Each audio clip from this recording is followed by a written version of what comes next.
केंद्र सरकार ने राज्यों को pitbull terrier, American bulldog, Rottweiler और मास्टिफ सहित 23 नस्लों के आक्रामक कुत्तों की बिक्री और प्रजनन पर प्रतिबंध लगाने का निर्देश दिया है। सरकार ने ये निर्देश देश में पालतू कुत्तों के हमलों से होने वाली मौत की घटनाओं को देखते हुए दिया है। विभिन्न राज्यों और केंद्र शासित प्रदेशों को जारी निर्देश के मुताबिक लोगों को 23 नस्लों के कुत्तों को पालतू जानवर के तौर पर रखने की मनाही होगी। हालांकि सरकार के इस फैसले से डॉग लवर्स नाराज हैं। उनका अपनी नाराजगी जाहिर करते हुए क्या कुछ कहना है, सुनिए। हमारा एनजीओ एसडीएफ कानपुर के नाम से है और ये बेसिकली कानपुर में काम करता है, जो स्ट्रीट जितने भी एनिमल्स होते हैं या बर्ड्स होते हैं उनको रेस्क्यू करता है और उनका ट्रीटमेंट करता है। और ये पिछले 4 सालों से हम इस काम को कर रहे हैं। किस तरह से गवर्नमेंट ने 23 पेट को बैन करने की बात करी है, आपको क्या लगता है कितना सही कदम है? देखिए, बैन करना कोई सॉल्यूशन नहीं है। सबसे पहले सरकार को ये सोचना चाहिए कि ये जितने भी जीव हैं ये हम सब पर ही निर्भर हैं और हम सब ही इनका पालन पोषण कर रहे हैं, अब वो गली के हों या वो पालतू हों। और डॉग का जो बैन करने का रीज़न है वो उसका एग्रेसिवनेस बताया जा रहा है, पर हम भी पिछले कई सालों से सैकड़ों जानवरों को रेस्क्यू कर चुके हैं, जिसमें स्ट्रीट डॉग के साथ हमारे पास पेट डॉग्स भी आते हैं। उनका बिहेवियर हमने जो देखा है 99% तक एग्रेसिव बिहेवियर नहीं होता है और जो 1% बिहेवियर उनका एग्रेसिव हो रहा है वो उनके ओनर पे ही डिपेंड करता है कि उन्होंने बचपन से उसको क्या सिखाया है, या तो उन्होंने परमानेंट उसको लीज पे बांध के रखा है या उन्होंने सोशलाइज नहीं किया हुआ है।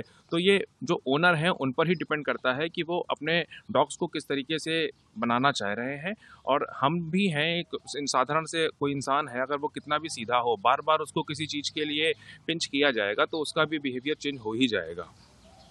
आपको क्या लगता है गवर्नमेंट की पॉलिसी जो कानून बनाने की बात कर रही है, जो बैन करने की बात कर रही है, सरकार को किस तरह के संशोधन करने चाहिए? देखिए, सरकार कोई ऐसा नियम बनाए जिससे कि जो गली के कुत्ते हैं या पालतू कुत्ते हैं उनको तकलीफ़ ना हो, क्योंकि अगर उनको खाना नहीं मिलता है तो भी वो एग्रेसिव हो जाते हैं। और उनका जैसे सरकार स्टरलाइजेशन करवा देती है, तो स्टरलाइजेशन करवाना भी कोई ऐसा विकल्प नहीं है कि उससे एग्रेसिवनेस चली जाएगी, क्योंकि सरकार का ये कहना है कि अगर हम डॉग का स्टरलाइजेशन कर रहे हैं तो उससे वो एग्रेसिव नहीं होते हैं, पर ये कहीं तक कोई भी विकल्प नहीं है। मेरे पास 2 अमेरिकन बुली हैं। सर, जो गवर्नमेंट ने बैन करने की बात करी है जी, कितना सही कदम मानते हैं? सर बहुत गलत कदम है। पहले तो उनको ये चेक करना चाहिए था कि अगर एक मोहल्ले में एक अपराधी है तो पूरे मोहल्ले को सज़ा नहीं दे देंगे ना सर।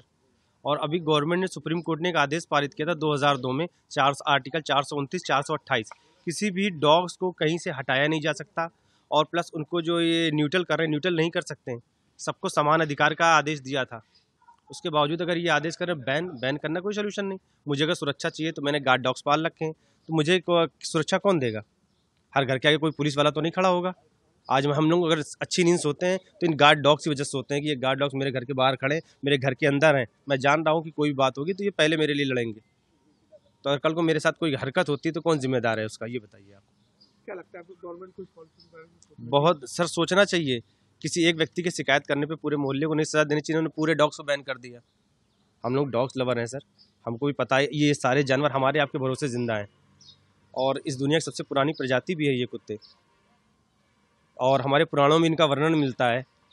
उसके बावजूद अगर बैन कर देते हो तो ये गलत बात है। गलत, इनको बैन नहीं करना चाहिए। इसका सोल्यूशन निकालिए, इन डॉग्स को ट्रेनिंग दिलाइए और वॉकिंग के लिए अच्छी अच्छी पार्क करवाइए जहाँ डॉग्स वॉक कर सकें। कोई पार्क ही नहीं, कोई ग्राउंड ही नहीं, एनर्जेटिक कुत्ते होते हैं, कहाँ जाएंगे ये।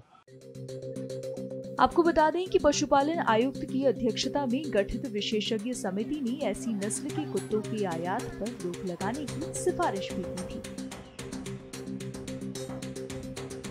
वहीं people for the ethical treatment of animals India की अपील और दिल्ली हाई कोर्ट में दायर एक रिट याचिका के बाद केंद्र सरकार ने ये कदम उठाया है।